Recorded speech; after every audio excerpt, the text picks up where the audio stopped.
उस्ताद का दे बड़े नुकसान से बचा।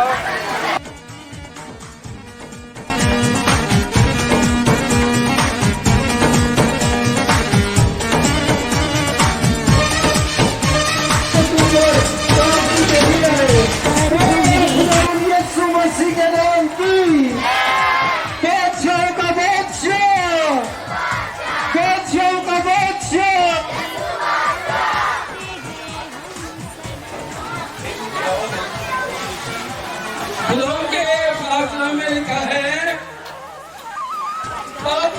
करो और सुनो ताकि हमारे गुनाह मुकाए जाए इस खुदाओं के हुकूम कानून के दिन हम जिस खुशी के नाम की आसमान पर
निजात का ऐलान किया है।